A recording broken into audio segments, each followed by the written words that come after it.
22号，外交部发言人汪文斌宣布，应中共中央政治局委员、外交部长王毅邀请，美国国务卿布林肯将于24到26号访华。这是布林肯不到1年时间里第2次访问中国，紧接在财政部长耶伦之后。然而就在此时，美国仍是小动作不断。美国众议院通过一揽子对外援助法案，其中包括迫使 TikTok 脱离其中国母公司等计划。该法案将于布林肯访华期间在美参议院投票表决。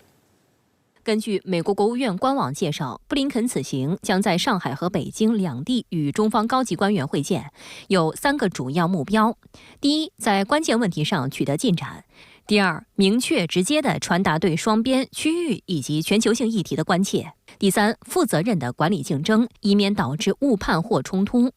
美国国务院发言人马修·米勒表示，布林肯将阐述中美双方在重启禁毒合作、军事通信、人工智能发展及加强人民间联系方面取得的成就，并强调在中美两国存在分歧的领域，所谓负责任的管理竞争的重要性。Secretary Blinken is making this trip because of the meeting between President Xi and Biden in San Francisco. And on the other hand, there are lots of problems. 据美国国务院网站发布的消息，此次布林肯将携美国负责公共外交与公共事务的副国务卿利兹艾伦，负责东亚和太平洋事务的助理国务卿康达，负责国际麻醉品和执法事务局的助理国务卿托德罗宾逊，以及美国国务院网络空间和数字政策局巡回大使纳萨尼尔·菲克一同访华。这些人中，康达已于4月14号至16号来过中国。当时舆论普遍认为，康达一行从时间及安排上来看，有为布林肯访华打前站的意味。实际上是布林肯认为耶伦过来更多的谈的是一些经济议题，对于这些外交，比如说地缘政治方面的议题，并没有着重的去强调，所以他希望他过来呢，更多的是谈一下。深圳卫视注意到，政要访华前祭出各种小动作，已是美方惯用伎俩。布林肯到访前，就有美国主流媒体引述国务院高官放话称，布林肯此行或重点讨论台湾问题，并鼓吹所谓美国对维护台湾海峡和平与稳定的长期利益。美媒还透露，美方将派遣一个非官方代表团出席赖清德的就职典礼。代表团包括前副国务卿阿米蒂奇以及美国在台协会主席罗森伯格。有岛内舆论直言，对于美方而言，现在不是谈论台海问题的合适时机。布林肯访问大陆，其实就是在接下来这几天嘛，那我觉得其实他也不是去跟北京在谈赖清德的，因为不会走这样子的一个方式。那时间点还没到。不仅如此，布林肯第2次访华行程还刚好与美国参议院推进对外援助法案的投票进程重合。美国众议院20号投票通过一项总计950亿美元的对外援助法案，其中包括迫使 TikTok 脱离其中国母公司等几方面计划。美国众议院目前正将一揽子法案提交给参议院，后者最早可能于当地时间4月23号下午进行相关投票。彭博社报道指出，因为法案的内容此前已经和美国白宫、参议院多数党领袖舒默商量过，普遍预计下周末前可以获得通过。美国总统拜登已表示他将签署该法案。值得注意的是，美国众议院3月就曾通过一项类似涉 TikTok 法案，但随后在参议院似无进展。据悉，最新通过的法案与众议院上月通过版本有2点不同之处。首先要求 TikTok 剥离字节跳动的期限由6个月延至9个月。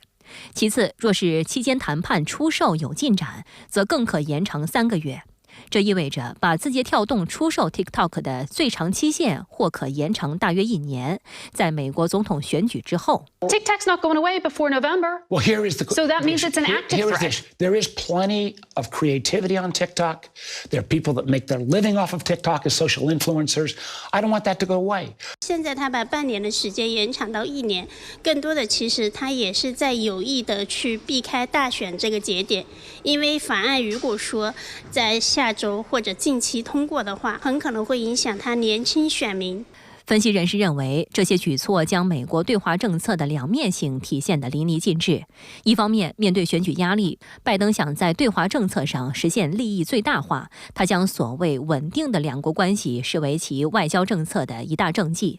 另一方面，拜登政府又不断从自身偏狭的选举利益出发，为了锁定关键选票，不断在涉华问题上炒作生事，甚至不惜损害中美之间的一些共同利益。而这种自相矛盾的做法，除了会破坏两国互信，最终也将损及美国自身利益。They're trying to ban the most popular app in the world. I don't recognize how insidious this is. It is definitely scary. For some, a ban could spell lost revenue. 环球时报21号发表题为布林肯访华前，我们先给美方打个预防针的社评指，在与美打交道的过程中，中方的交往原则、底线、红线一直都相当清晰，是摆在台面上的。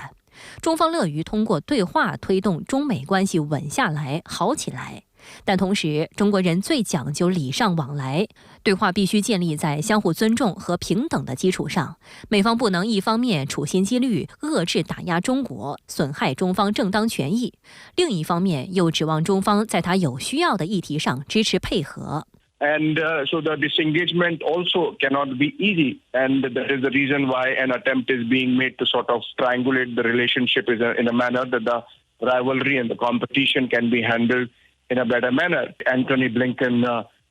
it's important visit, obviously, and of the larger plan of the United States engaging with China in a manner that the frostiness that can be handled in a better manner. 中国驻美国大使谢锋19号访问美国哈佛大学，应邀与该校肯尼迪政府学院创始院长埃利森举行炉边谈话时强调，对话合作必须相互尊重、双向互惠，只顾自身诉求，不管对方关切，合作怎么持续下去呢？谢锋表示，中方希望美方同样拿出实际行动，将两国元首涉及中方关切的重要共识落到实处。两国元首同意就明确国家安全边界进行磋商，双方也确实开启了磋商，但半年过去了，尚未取得实质进展。美方虽然原则同意磋商，但不愿深入谈具体的边界，逼急了没办法了就来一句国家安全不可谈判，这种态度明显不负责任。从经贸、农业等传统领域到气候变化、人工智能等新兴领域，中美都存在广泛共同利益和互利合作空间。双方应以互惠的精神推进合作，以慎重的态度管控分歧，让旧金山愿景转为实景，推动中美关系稳定、健康、可持续发展。谢锋指出，存在分歧不可怕，关键是管控好分歧，特别是尊重对方核心利益及重大关切。他形容，在涉及核心利益的问题上越过红线，就是在悬崖边高速飙车，很难避免跌落深渊。反问，如果美方在台湾、涉港、涉疆、涉藏、南海等问题上不断干涉中国内政，损害中国利益，即使设置再多护栏，又怎能为两国关系兜底？ The Taiwan question is the most important and sensitive issue in China-US relations. The so-called Taiwan independence is a dead end, and the One China principle is the red line that should not be crossed. To maintain peace and stability across the Taiwan Strait, the flashpoints must be diffused. 当地时间22号，2024年度美菲肩并肩联合军事演习在菲律宾武装部队总部阿奎纳尔多军营开幕。演习将首次在菲律宾领海以外的所谓专属经济区海域进行，项目包括模拟夺回被敌方占领的岛屿。中国外交部早前曾提醒菲方应清醒意识到，拉拢南海地区以外的国家在南海炫耀武力并煽动对抗，只会加剧地区紧张局势，破坏地区稳定。菲律宾军方称，此次军演将持续到5月10号，参演士兵超过16700名，其中包括11000名美军和5000名菲律宾士兵。此外，约150名澳大利亚军事人员和约100名法国海军人员以及菲律宾其他政府机构人员也将参与演习。在开幕式后举行的联合记者会上，肩并肩2024联演美方导演、美军太平洋海军陆战队司令威廉·朱尼表示，联演旨在提高美菲两军的联合作战准备和互操作性。I mean, we're no longer focused on just sort of the small-scale unit tactics, techniques, and procedures. They are fundamental, foundational, but we are now focused at the operational level. 自1991年肩并肩联合军演举行以来，今年是首次由法国军队派出一艘小型护卫舰与美菲军舰以及首次加入演习的菲律宾海岸警卫队在南海进行所谓的联合航行。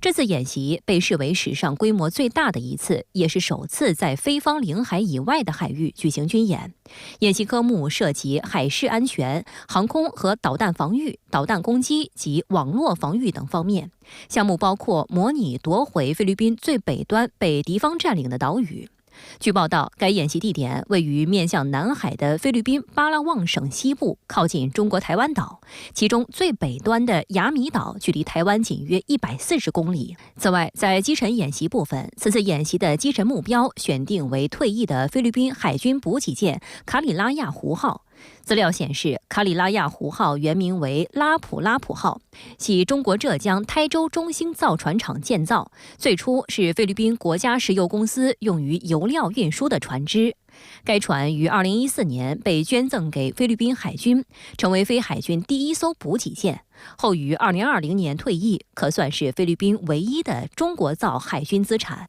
但对于将其作为靶船并击沉，菲律宾军方坚称此举并非有意为之。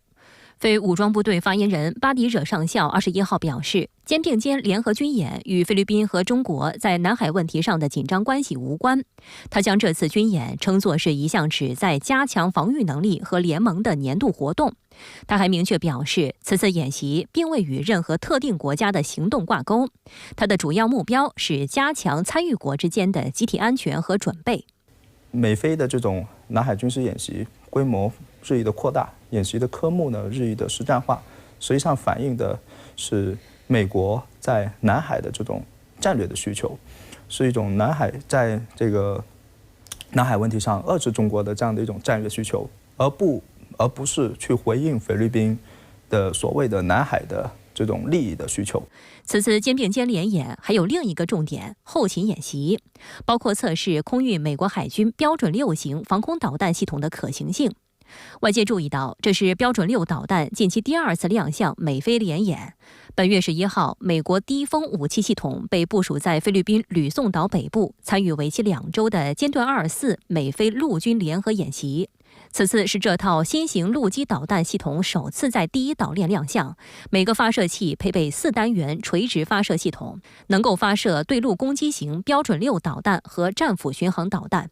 从现在公布的信息来看，此次美国陆军在菲律宾部署低风武器系统是美菲联合演习的一部分。演习结束后，导弹系统会运回美国本土，不会常态化部署在菲律宾。这次千里迢迢前往菲律宾参加演习，是为了验证该导弹系统远程战略机动部署能力，为以后机动部署积累经验。值得注意的是，日本和菲律宾的海军高层都缺席了此次在中国青岛举行的西太平洋海军论坛。日本海上幕僚长酒井良是因为2架海上自卫队直升机20号晚发生坠机，而临时取消了访华行程。正在青岛召开的第19届西太平洋论坛，共有29个国家高级代表团，180余名外方代表参加，其中20个国家海上防务部门主要领导人参加。菲律宾是西太平洋论坛的成员国之一，不过菲律宾今年没有派出代表参会。中国海军研究院梁威大校22号对媒体回应说，中国作为本届年会的主办国，向所有论坛成员国和观察员国发出邀请，并不清楚菲律宾没有来参会的具体原因。但是我相信，在参会的所有成员国和观察员国的共同努力下，本届年会一定会为增进海上安全合作增进我们成员国、观察员国的相互理解、信任注入很多正能量取得很多成果。好，来关注俄乌局势。俄罗斯国防部当地时间22号通报说，俄军完全控制了位于顿涅茨克地区的一个居民点，乌军看似在战场节节败退。乌克兰总统泽连斯基也不断的示弱，以求得到美西方更多的军事援助。俄罗斯国防部称，俄军防空系统击落了240架乌克兰的无人机。乌克兰武装部队总参谋部同一天发布战报称，在过去24小时内，前线地区发生62次战斗，乌军对俄多个人员及军事装备集中区、防空系统、指挥所实施了打击。事实上，俄乌冲突爆发以来，乌克兰在战场上节节败退，面临严峻困难。4月22号，乌克兰国防部情报总局局长布达诺夫在接受英国广播公司采访时表示，乌克兰军队在5月份将面临困难局面。布达诺夫表示，当俄罗斯军队在顿巴斯地区发动大规模攻势时，乌克兰军队将开始面临困难局面。当地时间4月22号，白宫发表声明称，美国总统拜登与乌克兰总统泽连斯基通电话。拜登表示，一旦参议院通过对外援助法案并签署其为法律，美国政府将迅速提供新的安全援助计划，以满足乌克兰的战场和防空需求。据美国国会山报道，美国国会参议院将于当地时间23号对众议院20号通过的价值950亿美元一揽子对外援助法案进行审议，其中包括约610亿美元的对乌援助。待参议院批准后，该法案将呈交美国总统拜登签署。为了得到美西方的援助，泽连斯基在接受媒体采访时表示，乌克兰是在为北约、欧洲、美国而战，期待西方加大援助乌克兰的力度。The Americans are not funding the war in Ukraine. They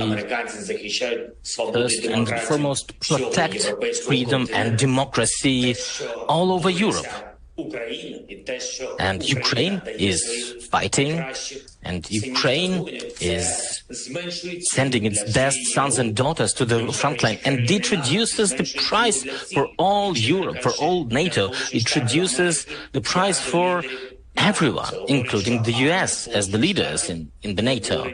匈牙利外交部长谢阿尔多当地时间22号在卢森堡举行的欧盟外长和防长会上表示，在目前俄乌冲突仍然持续的情况下，继续向乌克兰提供武器无异于进一步导致冲突的升级和地区局势的紧张，甚至加大冲突扩散的风险。谢阿尔多警告称，欧盟的态度或将使目前的俄乌冲突演变成新的世界大战。俄乌冲突爆发以来，匈牙利政府多次表示不应向乌克兰提供更多军事支持，并多次呼吁立即停火并举行和平谈判。另一方面，北约也动作频繁。俄罗斯卫星通讯社22号报道，北约秘书长斯托尔滕贝格表示，北约没有计划在乌克兰部署作战部队，但一些成员国已经向乌克兰派遣军事顾问。Several NATO allies have men and women in uniform at their embassies giving advice and so on. 爱沙尼亚国防部长佩夫库尔4月初也曾表示，每个北约成员国都在乌克兰部署了军事人员，充当乌克兰的军事顾问，并参与乌克兰士兵的培训。西方国家目前正计划在乌克兰设立训练营，以避免士兵时不时前往乌克兰的过境问题。此外，美国五角大楼也正在考虑向乌克兰增派军事顾问。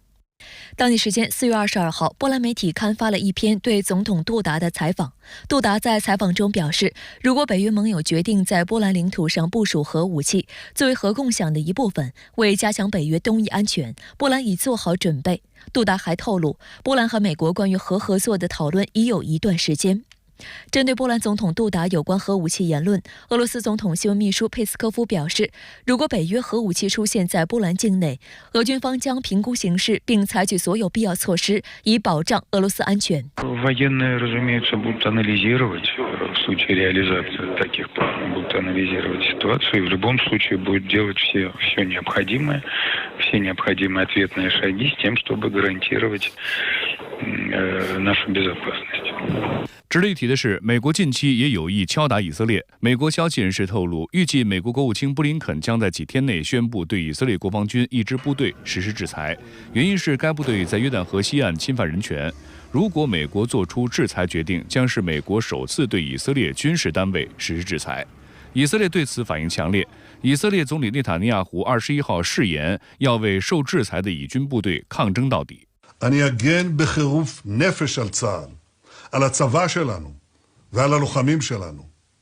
אם מישהו חושב שהוא יוכל להטיל סנקציות על יחידה בצה"ל, אני אלחם בזה בכל כוחותיי. כפי שהחיילים שלנו מאוחדים להגן עלינו בשדה הקרב, אנחנו מאוחדים להגן עליהם בשדה המדיני.